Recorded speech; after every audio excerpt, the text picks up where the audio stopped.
मगर आप 2/3 मेजॉरिटी के शौक में अगर आपने 18th अमेंडमेंट पर कंप्रोमाइज किया तो यह सिर्फ मामला सूबा सिंध का नहीं होगा, यह मामला पाकिस्तान के चारों फेडरेटरी यूनिट और उसमें बसने वाले जमहूरियत पसंद अवाम का होगा।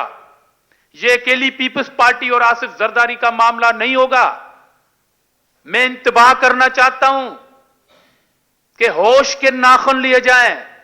इक्तदार आने जाने वाली चीज होती है, मगर इस इक्तदार के लिए अगर आपने सूबों के गले के ऊपर एक बार फिर हाथ डाला, कंकरेंट लिस्ट का खात्मा जो पाकिस्तानी अवाम का मुतालबा था वो 18th अमेंडमेंट के बाद खत्म हुई।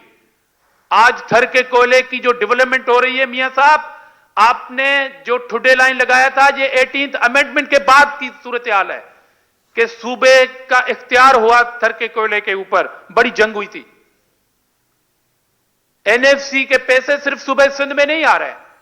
हम तो मुतालबा करते हैं कि एनएफसी के पैसों से अगर सूबा सिंध यूनिवर्सिटियां बना रहा है, अगर सूबा सिंध रोड इंफ्रास्ट्रक्चर बना रहा है, अगर सूबा सिंध दरिया के ऊपर 7 पुलें बना रहा है, अगर सूबा सिंध इस्लाम कोर्ट में पेवर सूबाई बजट से एयरपोर्ट बना रहा है जो पाकिस्तान की तारीख का पहला एयरपोर्ट है, वरना सिविल एविएशन और कोई सूबाई हुकूमत 50% पे कोई एयरपोर्ट बनाते हैं, ये सिंध गवर्नमेंट का एयरपोर्ट है। हमने तो हेल्थ सेक्टर में इतना काम किया, ये कहां से किया? ये थर के कोयले को जो डेवलपमेंट किया, ये कहां से किया? ये एनएफसी के पैसों से किया, जिस सूबे को आप चोर चोर चोर कहते हो। अल्लाह माफ करे आपके झूठों से। और मैं तो दुआ करता हूं कि अल्लाह मियां आपको इस खतरनाक रास्ते पे चलने से बचाए। तो ये मामला मेरा तो है, ये मामला आपका भी है, ये मामला तमाम सूबों में बसने वाले लोगों का है। आज पीपुल्स पार्टी इस प्रेस कॉन्फ्रेंस की तवसत से, कराची प्रेस क्लब से पूरे मुल्क में बसने वाले उन सूबों के अवाम को यह दावत देना चाहती है कि आए मिलकर हम ये प्रेशर रखें कि इलेक्शन में हार हो या जीत हो, कोई परवाह नहीं, हम अपोजिशन में बैठ जाएंगे। पहले भी बैठे हैं, जेलों में भी रहे हैं। हां, हम मुल्क में रह के जेलों में रहे, आप चले जाते हैं, मामला आपका है। अगर आपके पुराने नारे को हम ले लें कि वोट को इज्जत दो, तो वोट को अगर इज्जत मिली जो पीपुल्स पार्टी की जदोजहद और ख्वाहिश है, तो फिर मियां साहब आप प्राइम मिनिस्टर नहीं बन सकते। हां, ठीक कह रहे हैं आप कि अब वोट को नहीं, सिर्फ मुझे इज्जत दो। मगर अगर मेरे वोट पे डाका डला और इस शर्त की बुनियाद पर डला, तो पाकिस्तान में एक बहुत बड़ी मुजाहिमती तहरीक जन्म लेगी। इस तरह की तरामीम और सूबों के इख्तियारात जो खुद पाकिस्तान की फेडरेशन को मजबूत करते हैं, फेडरेटरी यूनिट्स मजबूत, पाकिस्तान की फेडरेशन मजबूत, इस बात में कोई शक नहीं है कि हम वफाक की जमायत के होते हुए सबसे बड़ी वफाक की जंजीर आज भी पीपुल्स पार्टी है। और अल्हम्दुलिल्लाह पीपुल्स पार्टी की मौजूदगी में कोई नुकसान नहीं पहुंचा सकता मेरे वतन पाकिस्तान को, मेरे वफाक को और जमहूरियत को और जमहूरी इदारों को। इस बात पे कोई कंप्रोमाइज नहीं है पीपुल्स पार्टी का। मगर यह कहां की शराफत है? सीपेक सीपेक सीपेक, आप थर के कोयले पे डाका डालने की कोशिश कर रहे हो। यह तो हिस्ट्री है कि इसकी इनॉग्रेशन शहीद बीबी ने की, उसके बाद आपने ठुटे लाइन लगाया। सीपेक पे जरा आ जाते हैं। आप आए हैं 5 जून 2013 में ओथ उठाया आपने। मियां साहब, यह कैसे मुमकिन हो सकता है कि शॉर्ट टाइम में 46 अरब डॉलर का प्रोजेक्ट चाइना पाकिस्तान से एमओयू कर दे? उसके लिए 2 साल पहले की एक मेहनत थी। उस वक्त कौन सी गवर्नमेंट थी? उस वक्त वो नेगोशिएशन करने वाली शख्सियत का नाम क्या था? ये तारीख को झुठला नहीं सकते, उसका नाम आसिफ अली जरदारी है। आपने एमओयू किया, हमने कहा कि ठीक है ये पाकिस्तान के लिए बेहतर प्रोजेक्ट है। मगर इस तरह अगर आप प्रोजेक्ट पे कब्जा करेंगे तो आपके खाते में सिंध में लिसानियत की सियासत को परवान चढ़ाना तो मिल सकता है। आपने अपने इक़्तिदार के लिए वफा के पाकिस्तान और वफा की सियासत को हमेशा कमजोर तो किया है, इदारों पे हमले आवर तो हुए हैं। मगर ऐसा ना करें, सियासत करें, हमारे खिलाफ इत्तेहाद बनाएं, इलेक्शन में मुकाबला करें। अगर आप जीत गए हम मुबारक देंगे, हमारा इतना दिल गुर्दा है बड़ा। तो लिहाजा इन बातों के लिए एक बार फिर हम आपके पास हाजिर हुए। इंशाअल्लाह यौम तासीस का जलसा तारीख साज होगा और इन अल्फाज की मान रखते हुए एक बार फिर हम आपके पास हाजिर होंगे और उसके बाद पीपल्स पार्टी अपनी इलेक्शन कैंपेन पूरे मुल्क में भरपूर अवामी सतह पर मनाएगी। Thank you very much.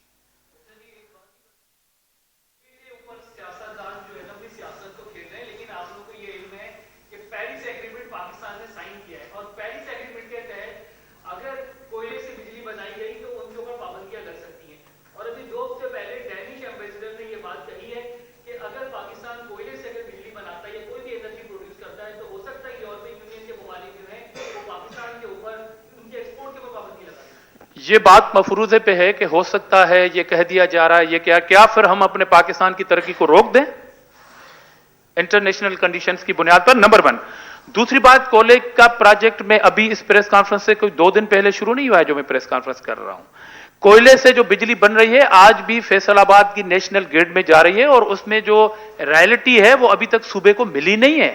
हम अवाम पे खर्च कर रहे हैं और ये पाकिस्तान का वाहिद प्रोजेक्ट है जिसमें मिलने वाली रॉयल्टी अभी हमें मिली नहीं, मगर सिंध गवर्नमेंट ऑलरेडी वहां पर खर्च कर रही है। पाकिस्तान का वाहिद शहर है इस्लामकोट जिससे बिजली पैदा होती है, जहां से वहां पर बिजली मुफ्त है शहरियों के लिए। तो कोयले पे बिजली बनने के जो इंटरनेशनल कंडीशन सब नेगोशिएशन होगी तो हम करेंगे। हमारे पास भी दलाइल हैं, हमारे पास भी बहुत बड़ी बात करने के लिए ग्राउंड है, वो जरूर हम करेंगे, मगर हम अपने मुल्क की तरक्की को रोक नहीं सकते। उस वक्त कौन सी हुकूमत है अब जिसने साइन किया है और प्रोजेक्ट किसने शुरू किया था?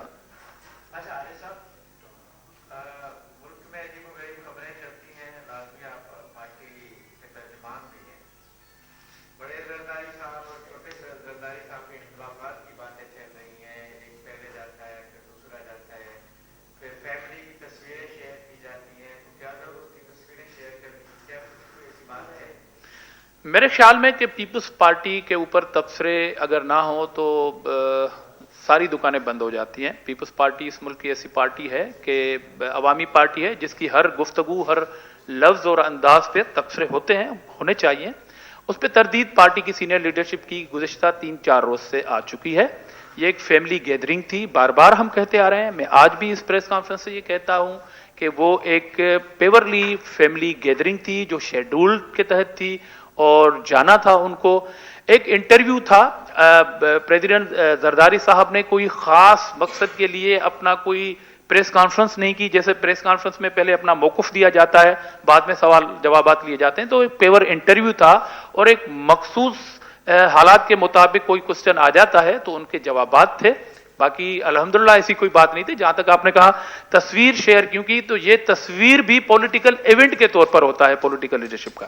मिसाल के तौर पर मैं चेयरमैन साहब के साथ हर जगह मौजूद होता हूं, मगर मेरी कोशिश होती है कि हर नई मुलाकात के बाद एक तस्वीर जरूर लूं ताकि वो मेरा पॉलिटिकल इवेंट हो जाता है। अच्छा, अभी आपने